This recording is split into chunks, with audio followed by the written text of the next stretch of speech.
Hi, Monica from the Youth Chaplaincy here, talking about entering in when we can't enter in, the role of expressive prayer.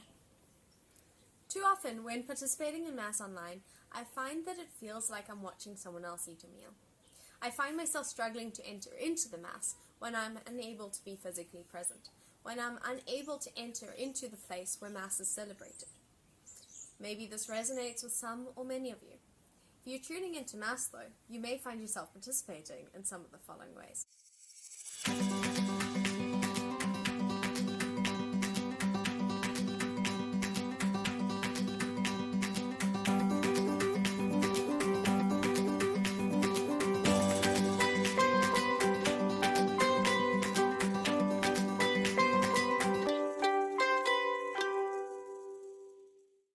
So what is expressive prayer, and what place does it have within faith, and in a particular way in this time?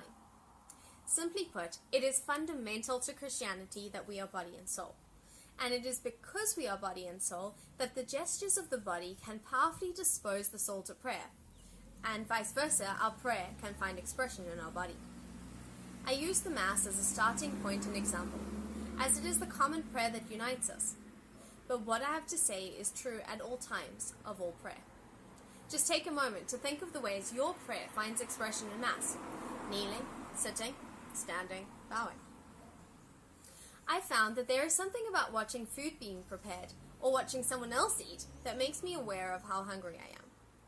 In a similar way, the more fully I participate in Mass, the more I am made aware of a deep hunger and longing to receive Jesus in the Eucharist, to experience the intimacy of being united to Him and the universal Church.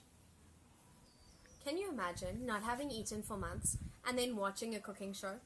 It would be torturous. If I laid the table, set everything out, and prepared myself to eat a meal, then didn't have food, or if I smelt the neighbors cooking and was not invited to share.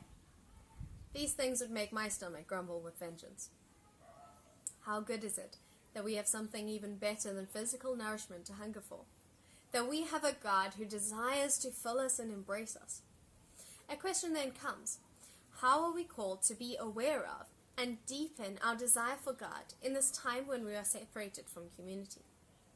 Unable to receive Him, how can we enter into prayer more fully and open our hearts to the graces He longs to pour out?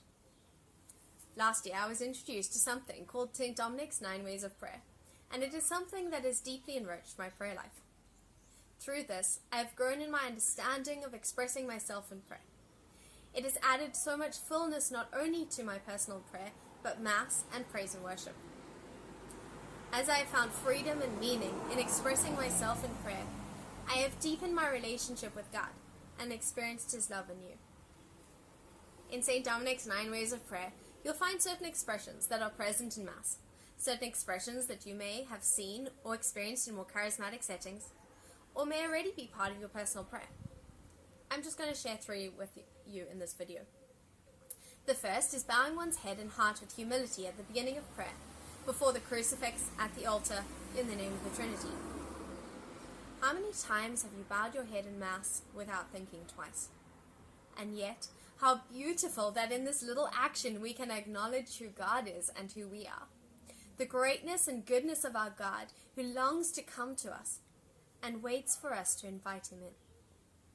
The second is fixating one's gaze on Christ crucified while kneeling and standing with bold petitions, filled with confidence in the indescribable goodness of God and sober acceptance of one's own weakness.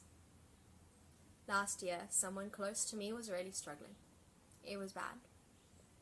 I prayed a novena for them on my knees, expressing my desperation to God, offering up that physical discomfort as a part of my prayer, fixing my eyes on Jesus' mercy.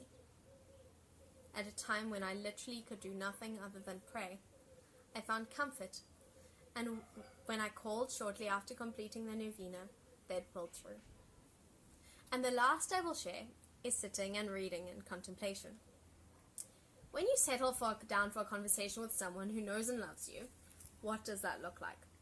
My ideal is a coffee catch-up, with comfortable couches and in a beautiful place. These exterior things express the closeness of a friendship, and the exterior comfort mirrors my interior peace. Growing up, I thought prayer was simply static and still, knees on hard kneelers, or sitting up straight. How much fuller can prayer become if we allow our body and mind to relax in the presence of one who longs for us and longs to be near us? I cannot tell you how much it has helped me to sit cross-legged with Jesus, with my Bible, rosary, journal in hand. I love sitting on the floor in the Adoration Chapel, face to face with him. But in this time when that's not possible, I can sit on my couch, on my floor, and simply be in his presence.